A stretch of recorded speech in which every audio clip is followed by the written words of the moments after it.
From Wish TV and the All Indiana Podcast Network, this is the Business, Equity, and Opportunities Podcast with Scott Sander. Welcome to the Business, Equity, and Opportunities Podcast. I'm Scott Sander. On this episode, we're getting started by meeting a business owner who knows firsthand how much the Small Business Administration helps enable success. The Indiana Commission for Women is emphasizing equity on International Women's Day, and attorney Nathaniel Lee shares his success story. Every business is unique and has a target audience. If you own or manage a business, Circulus Digital Media can help you connect and grow your customer base with turnkey digital solutions that are nimble, offering best-in-class results, service, and support to reach a bigger customer base, allowing you to pinpoint a specific audience down to the smallest details. Get outside the city, the state, span the globe. Put Circulus Digital Media to work for you. Get started now at circulusdigital.com. That's circulusdigital.com. We're getting started by meeting a business owner who knows firsthand how much the Small Business Administration helps enable success. This is Business, Equity, and Opportunities.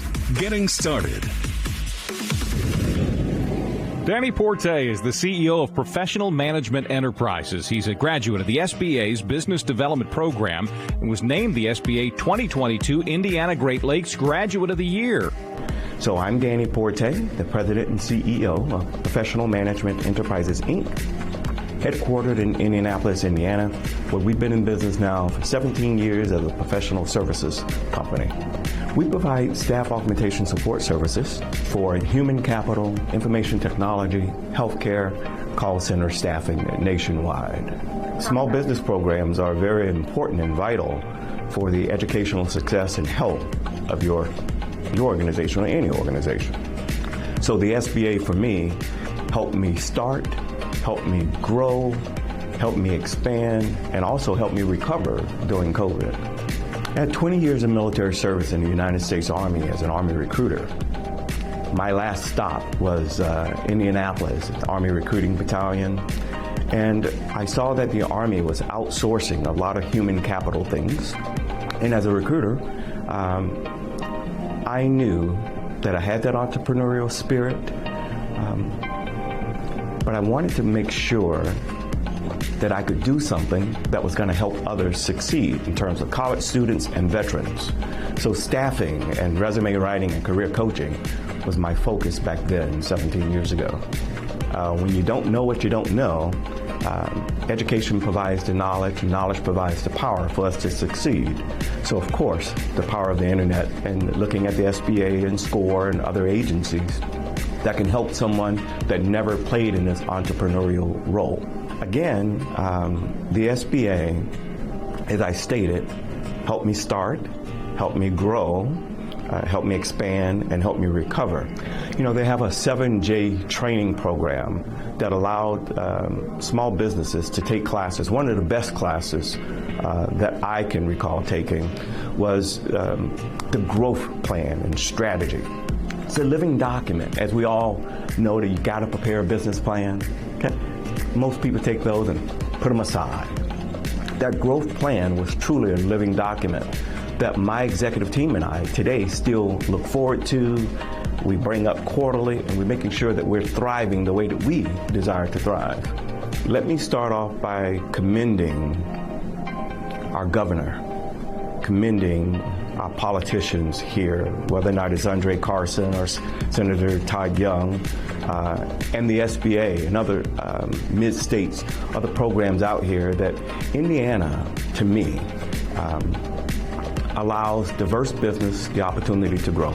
As a service-disabled veteran organization and a minority business here in town, we have the opportunity to succeed through programs that a lot of other states aren't doing. So I see great potential as we have great clients here in Indiana. And what a better way to, from an economic impact, to hire some of the best men and women in our state and give them jobs that's exceeding minimum wage and allowing them to become the best that they can become as well. Growing up, single mother, raising 3, I was the baby of the group. You know what it feels like to not have ends meet. You know what it feels like to want to quit.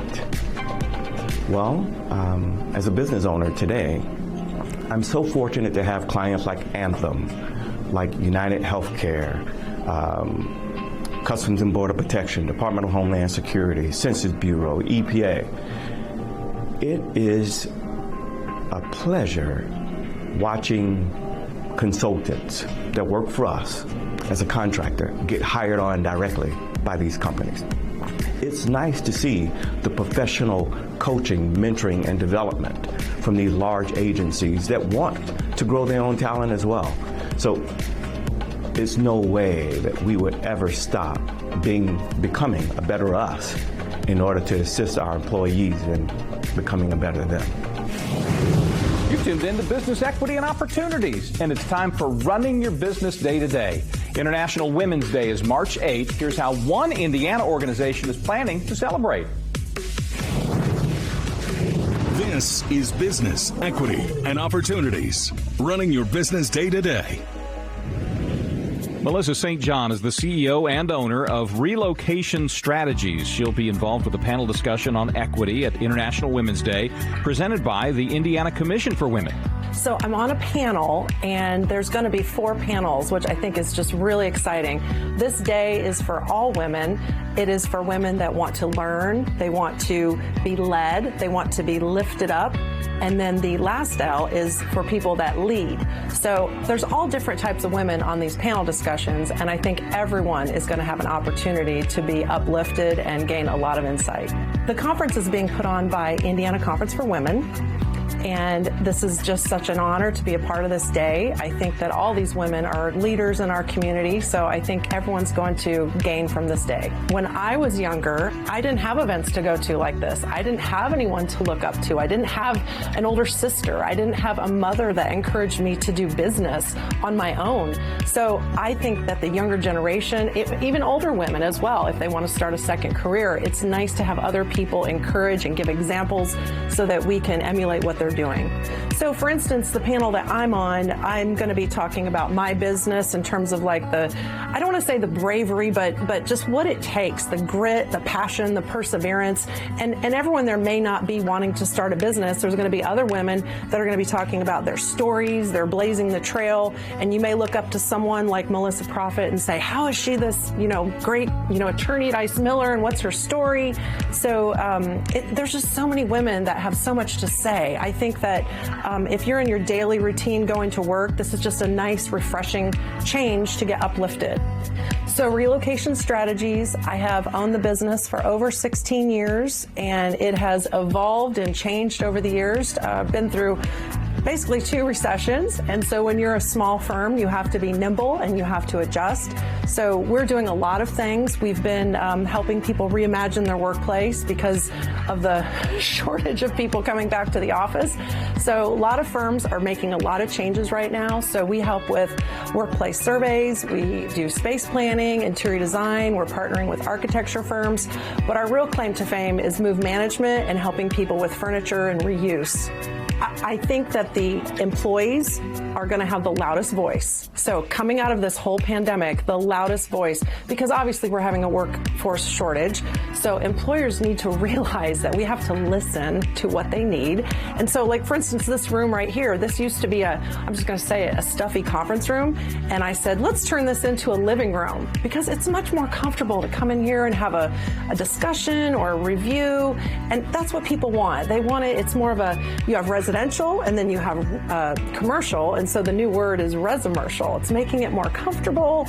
So if we can get people to want to come back into the office, then they will come back and we will have more productivity. The culture will rise. Everyone wins. My business, I will share with you, I'm absolutely thrilled to be in Indiana. The firms that are here that are very friendly to diversity, equity, and inclusion. They want to have minority spend. They want to have WBE spend. I will tell you right now that my business, 70% of my business is because I'm a WBE. So I'm very blessed, but I've worked very hard to let people know what services we offer. But some of our big clients, it's a win-win for them because they're getting spend on a small woman-owned, and that's a part of their mission. So, clients of ours like Delta Faucet and Citizens, and, so it's a win-win for everyone. But I will say I've been to a lot of cities around the country, and I think Indiana is really the most friendly for women and minority-owned because the companies here are really wanting to give back. So in working with a particular client right now, they're really struggling to get people in the office. And I feel bad for them. I feel bad for their office space in general. So if we can solve this puzzle and get people to come back into the office and have more face-to-face and more collaboration, it's just a win-win. I get so excited to help businesses thrive. If they thrive, then Indianapolis thrives, Indiana thrives, everybody grows, gets more jobs. It's all connected. So I really feel that the office space, the workplace is so important. And if we don't have that, then what's going to happen? People move out of state and they work out of Florida, and then we lose people in our state. So we have to keep Indiana strong. I'm a Hoosier and I love this state. Every week on Business Equity and Opportunities, we wrap things up with our success story. This week, it's from one of the city's top trial attorneys. He's had more than 30 years of experience. And as a business owner, he's still expanding and about to open a new downtown office. Meet Nathaniel Lee, attorney at law. This is Business, Equity, and Opportunities. Success Story. I had a childhood friend that became a lawyer, and we grew up, we didn't have, we were poor, didn't have any resources. But one of my friends became a trial lawyer and became one of the tops in the country, and all of a sudden, in a few years, became a multimillionaire trying case after case. And then, so, it was a guy from the neighborhood. I'm thinking, what the heck? This guy could do it. And so I was able to get a scholarship to go to the University of Georgia Law School. And at the time, the University of Georgia had a path that included overt segregation. So the law school apparently got rid of lawsuit. They started admitting African Americans back in the 70s. And I was a recipient of the fact that the people lawsuit, and they went out and selected people that had outstanding academic backgrounds, and they gave us full scholarships. So I was recruited, and just based upon my prior background. The 3-year program took me 2.5 years, and then I had gotten a master's degree. I was in a 2-year program. It took me 1 year to get my master's in the 2-year program because I took, like most people take 15 hours, I took 21 to 24 hours. It prepared me for the real world. I took bankruptcy courses and all the court courses, and they became very important. And so if I'm representing a small business, because I have a broad-based knowledge, I took all those extra courses, I have knowledge in almost every practice area. Before I was a lawyer, I worked for an insurance company, and I was in their MBA program. And so I knew about marketing, and I was a certified financial planner. So the advantage that I had, I worked for the court system as a bailiff. So I prepared myself by learning how to do things in the courtroom. And as a bailiff, I looked at all the documents. In those days, all the legal documents and lawsuits were filed with the court. So I had to see all these documents. And so before I entered into practice, I would make copies of documents I needed for complaints, discovery, and things like that. So I had an entire folder of documents to learn from. Plus, the judge allowed me to do all the jury trials. And so I got to be outside the door when the jury would be deliberating. And I learned quickly the things that turned jurors off. It became a science for me, and so I got in bar groups, and I started doing seminars with the best trial lawyers in America. So all the lawyers you read about on TV, I probably intersected with them in my career because I did these seminars. And so the net result is that it developed a skill set to win cases. I started practicing with some lawyers right away. They were a group of African American lawyers, but they were an association, but they listed as a firm. And because I wanted to try to expand my skill set, but after a year of being there, they broke up. And so I then decided that I would start to build my own law firm. And so I started adding on different pieces each year. And so by about 2000, we had 3 offices and about 65 employees. Insurance training I had that gave me the background to be a successful lawyer because I did financial planning. I learned marketing techniques. So every aspect of insurance, I got training in that, from doing claims, marketing. And so that knowledge is what catapulted me in the position to develop a law firm. Property that we purchased is just perfect. It's, I think it's one of the nicest property downtown. We're going to be located at 531 East Market Street. It's just a lovely facility. You got to come by and see it. We got some young, talented lawyers that are developing. I'm excited. And then my daughter, of course, she's been with me for a while. It's always good when your kid is with you. It's kind of interesting, a lot of people don't have that luxury. Marsha Koss has been with me since 1990, and Robert Fagley, our new name partner, he started here as a law clerk. And so he's been with me his whole professional career. He's only worked at my firm. And he's probably one of the top lawyers in the country. He's just a very talented lawyer. I'm glad that he's with us. And so we have some really talented lawyers now. Our focus is back to where I started. We're now focused on doing jury trials.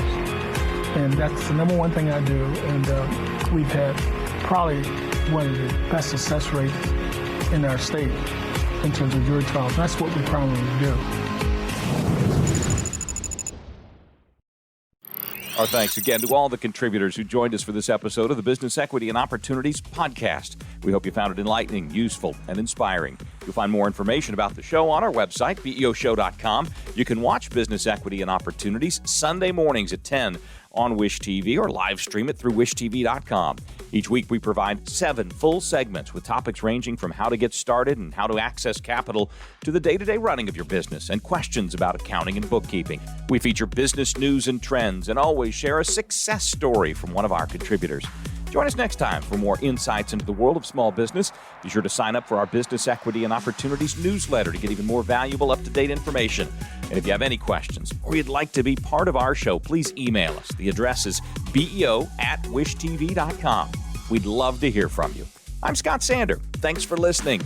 Watch the Business Equity and Opportunity Show on Wish TV and access all of our content and share it on demand anytime at BEOshow.com. You can find more podcasts from Wish TV on the All Indiana Podcast Network at allindianapodcastnetwork.com.